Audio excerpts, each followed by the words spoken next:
Le système 4D, sans doute le système que tout le monde n'a rien compris. Le système où tout le monde s'en est battu les fesses, des termes, des bons termes sur les pièces.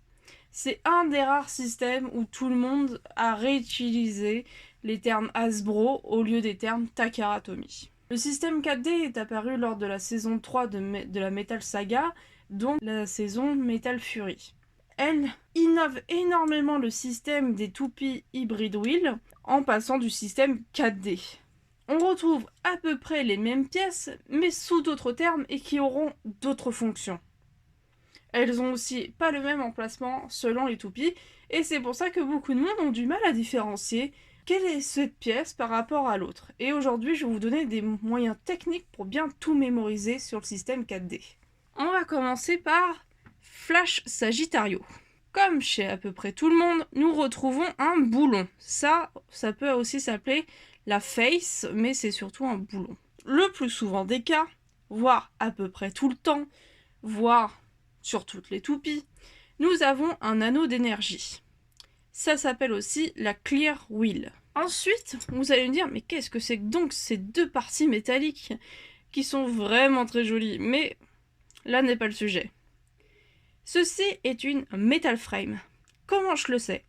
Parce qu'une metal frame peut changer de mode. Ça se voit car elle a 4 crans ici. Souvent, une metal frame est accompagnée d'un corps. Donc, le corps, c'est cette pièce-là. On la remarque très facilement et il y a un moyen technique pour la mémoriser parce qu'elle peut supporter une pointe de performance, un axe de performance ou bel et bien un 4D bottom. Donc, le corps est indispensable pour unifier l'ensemble de la toupie et donc connecter l'axe de rotation ou le 4D bottom avec le reste de la toupie. Là, par exemple, sur Flash Sagittario, nous passons du mode attaque au mode endurance. Donc, nous avons bel et bien ici une metal frame, car elle est capable de changer de mode. Ici, nous avons donc le corps, car il peut supporter un axe de rotation. Axe de rotation que voici. Souvent, l'axe de rotation est accompagné de sa pointe de performance. Là, on garde les mêmes noms basiques. Le corps, donc, peut supporter un axe de rotation, comme vous le voyez ici. Il est censé pouvoir le soutenir. Une metal frame, comme vous voyez, ne peut pas soutenir. Donc, ce n'est pas un corps. Passons à notre cher fantôme Orion. Nous retrouvons encore le fameux boulon. Et là, je vais vous perdre. On passe à la partie sans doute la plus compliquée sur les 4D.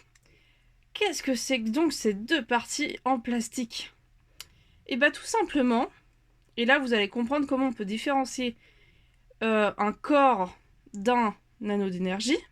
Ici, pour commencer, nous avons la metal frame, car encore une fois, elle est capable de changer de mode. Donc ici, on peut le passer, voilà, on peut changer la roue, on peut la tourner.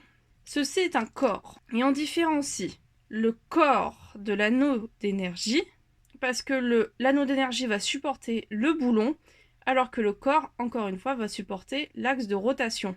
Prenons l'axe de rotation de Sagittario. Vous voyez bien que l'anneau d'énergie ne peut pas le porter. Donc c'est bel et bien un anneau d'énergie. Ici, nous avons bel et bien un corps, car elle est capable de supporter, d'emboîter l'axe de rotation. Donc il faut savoir que oui, un corps peut être en plastique, mais aussi en métal. Ensuite, ce qui différencie un 4D bottom avec une axe de rotation et une pointe de performance, c'est que le 4D bottom va être assemblé. En gros, on retrouve le même truc. Ici, on aurait l'axe de performance, l'axe de rotation et la pointe de performance ici. Mais là, tout est assemblé en une pièce. Donc ça s'appelle le 4D bottom. De plus, peu importe la manière dont vous assemblez votre toupie, le corps se retrouvera toujours en bas, vers la pointe, et la clear wheel, donc l'anneau d'énergie, vers le haut. Même si on tourne, donc on passe la metal frame comme ceci, qu'on met le corps en dessous, hop, on retrouve la même combinaison. Passons à mon dernier exemple visible en caméra. Il s'agit de Sid Chronos. Donc chez Sid Chronos, on retrouve encore le boulon. Donc ici, chez Site Chronos, nous avons bien un anneau d'énergie, parce qu'il peut supporter le boulon. Et ici, nous avons une nouvelle pièce. Oh là là, ça y est, je vous ai reperdu de nouveau. Il s'agit d'une PC frame. PC frame veut dire polycarbonate. Une PC frame sera toujours en plastique. Ici, nous avons donc un corps, parce que du coup, elle peut supporter ici l'axe de performance, l'axe de rotation avec la pointe de performance. Site Chronos conserve les parties axe de rotation, pointe de performance. Donc jusque-là, ça va. Bien entendu, dans tout ce que je viens de vous citer, il existe des particularités, il existe des toupies qui sont à part de ce système-là. Par exemple, Big Bang Pegasus possède absolument toutes les pièces. Un corps en métal, une metal frame en métal, une PC frame en plastique et un anneau d'énergie en plastique. Toutes les pièces ne peuvent pas s'assembler ensemble. C'est pas parce que j'ai un corps en métal, une metal frame en métal, que je peux l'assembler. Ça ne marche pas. C'est vraiment selon les toupies. Il y a certaines pièces qui vont s'assembler ensemble et d'autres pas du tout. Toutes les pièces de Big Bang Pegasus ont été prévues pour s'assembler ensemble. Du coup, les combos qu'on peut retrouver dans les 4D sont à peu près limités, sauf via les changements de mode et sauf via les pièces qui vont vraiment pouvoir s'assembler entre elles. Mais comme je le répète, toutes les pièces ne sont pas censées s'assembler entre elles. Par exemple, pour Variares, on retrouve une autre particularité. Variares a un boulon, une grosse pièce bien assemblée, et ensuite un 4D bottom. Là où je vais vous perdre, c'est que la grosse pièce assemblée, en fait, s'appelle la Metal Wheel. Donc en gros, la roue de métal. C'est un terme de chez Takara, et chez Hasbro, on va plutôt utiliser le terme Fusion Wheel. Donc en gros, toutes les pièces, la PC frame, la Metal frame, et bien entendu le corps, se sont assemblés entre eux, ont fusionné entre eux pour devenir une wheel, donc une roue en métal à part. Donc Variares possède ce système-là. Donc dans ces cas-là, on va plutôt parler de roue de métal, donc Metal Wheel. Ensuite, Proto-Nemesis, par exemple, c'est un gros bloc ensemble.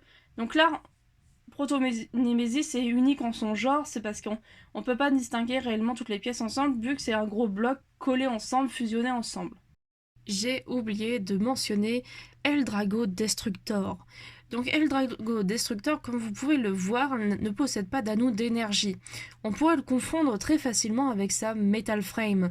Mais ne vous trompez pas, à cause de la matière qui peut être de l'anneau d'énergie, c'est du métal, et dans ce cas, ce n'est pas un anneau d'énergie. L'anneau d'énergie sera forcément qu'en plastique, alors que là, on a plus du métal. Donc ça balance plus sur le côté d'une metal frame.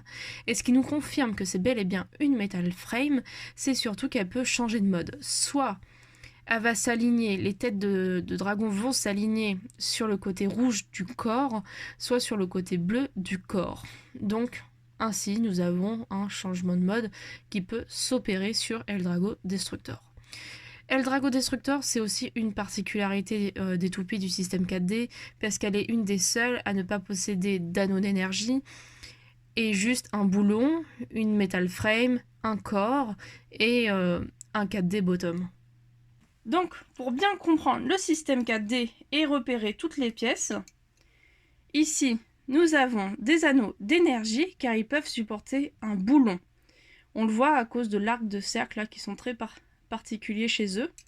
De plus, pour la petite info, et que vous voyez sans doute depuis tout à l'heure, il y a des paillettes de métal à l'intérieur. C'est le design de chez Takara, et c'est plutôt sympa. Une metal frame, c'est une roue en métal qui peut soit s'inverser, soit changer de mode. Dans tous les cas, elle change de mode.